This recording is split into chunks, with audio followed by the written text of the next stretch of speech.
Hey everyone, so you know that feeling, right? That constant little gray hum in the back of your mind, whispering all the things you should be doing that aren't, that little voice that makes you feel guilty even when you're trying to relax? Well, I recently dived deep into a book that's basically the antidote to that mental chaos, David Allen's Getting Things Done.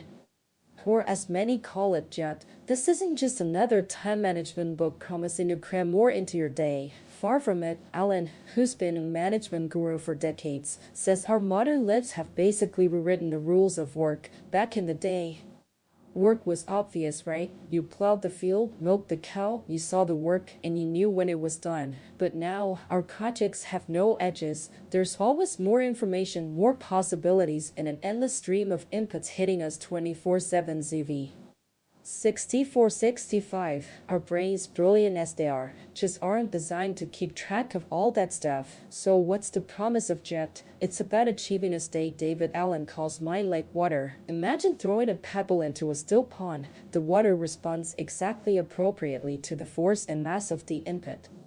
Then it returns to calm. It doesn't overreact or underreact. That's the goal, to be totally present, relaxed, and focused on whatever you're doing, without a million other things pulling at your attention. Allen breaks down mastering your workflow into 5 core steps.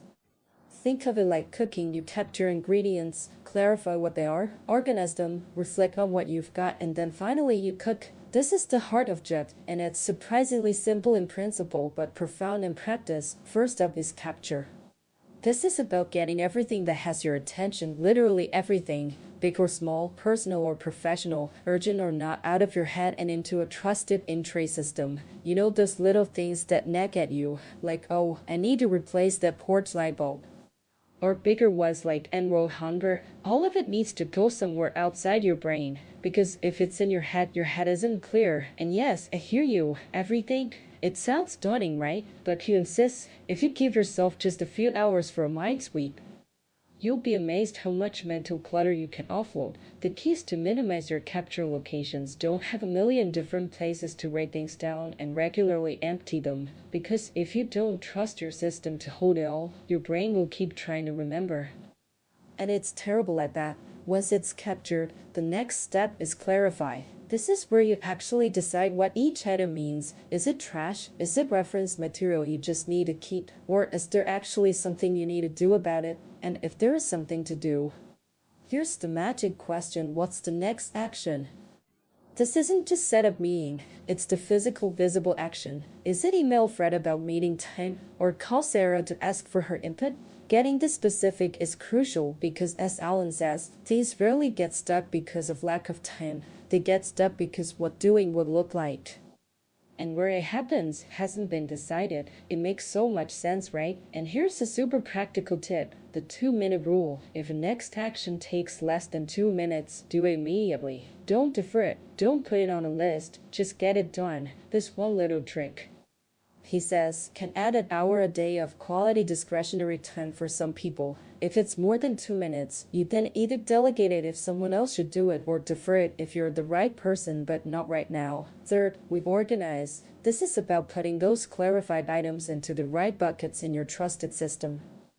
And these buckets need hard edges. They need to be distinct. Your calendar, for instance, is sacred. It should only hold time-specific actions like appointments or day-specific reminders, not your whole daily to-do list, because that list changes constantly and just gets rewritten, which is demoralizing. Instead, your other actions go on next actions lists, categorized by context. So you have a calls list for all your phone calls, and a computer list for digital tasks, an errands list for things to do when you're out and about, maybe even agendas for specific people or meetings. This way, when you're in a specific context, say on a short break with your phone, you can quickly glance at your calls list and see exactly what you can do. Right then, no more unproductive resorting. And don't forget your projects list. Allen defines a project as any desired result that can be accomplished within a year that requires more than one action step to complete. That means get a new staff person on board is a project. But so is learn Spanish or hang new watercolor print. This list is your forest management tool, keeping track of all your open loops, big and small, so nothing falls through the cracks. You'll also have a waiting for list for anything you've delegated or are expecting from others.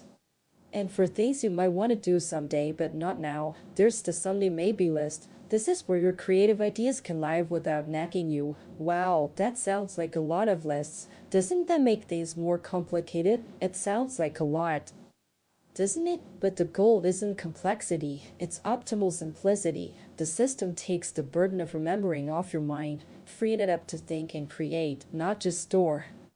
The simple act of putting a task in the right place, knowing you'll look at that place when it's relevant, is incredibly powerful. The fourth step is reflect. This is the consistent review of your entire system. The magic key here is the weekly review, David Allen says.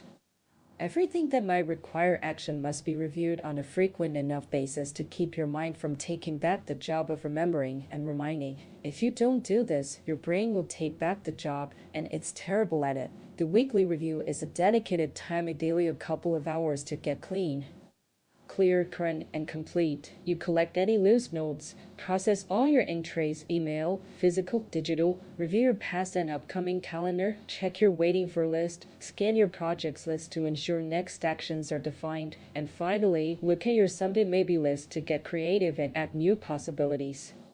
This ritual, he argues, is the single most important habit for maintaining stress-free productivity. Finally, you engage. This is about actually doing the work, making the best choices in the moment. With your system clear and up to date, you're no longer driven by the latest, loudest input or ambient anxiety. You can make intuitive decisions, trusting that what you're doing is indeed what you should be doing. Allen gives us criteria for choosing actions. What context are you in? How much time and energy do you have? And what's the relative priority? So, is this just about getting more done, like working harder? And this brings me to a common misconception. It's just about working harder, getting more things done. Allen explicitly states, getting things done is not simply about getting things done. It's about being appropriately engaged with your work and life. It's about optimizing your choices, eliminating distraction, and reducing stress. It frees your mind to actually think and be creative, rather than just worrying about what you're forgetting. Beyond the 5 steps, Allen also talks about the natural planning model. This is how your brain naturally plans things, defining purpose, envisioning the outcome, brainstorming ideas, organizing them, and then identifying next actions. He encourages us to apply this natural, often informal, planning to all our projects, not just big ones, because it clarifies thinking and reduces mental blocks. And here's the really cool part: since the first edition of JET, cognitive scientists have actually validated why this system works. Concepts like distributed cognition, using an external mind because your brain is bad at recall but great at pattern recognition. Relieving cognitive load, getting unfinished tasks out of your mind to free up mental space, and flow theory, being in the zone through clear goals and immediate feedback, all perfectly align with JET's principles. It's not just a bunch of clever tricks, it's backed by how our brains actually work best. So why is this book still so important today? Because the world hasn't gotten any simpler, has it? If anything, the deluge of information and commitments has only intensified. Zevi 108. JET offers a timeless, evergreen framework to navigate this complexity with calm and clarity. My biggest recommendation: don't try to implement it all at once. Just start somewhere. Maybe just try the 2-minute rule this week, or do a small mind sweep of one area of your life. Or get yourself a simple entry and commit to processing it daily. Allen says that even small changes make a difference. And the more you apply, the more transformational it becomes. And if you really want to supercharge it, commit to that weekly review. It's the master key to keeping it all fresh. This book isn't just about productivity, it's about giving yourself the mental space to pursue what truly matters, to be present, and to feel a profound sense of control and self-efficacy in a chaotic world. It's about moving from the strain of the doing into the peace of the done. Trust me, if you're feeling overwhelmed or even just mildly cluttered, investing some time in getting things done might just be one of the best investments you make in your peace of mind.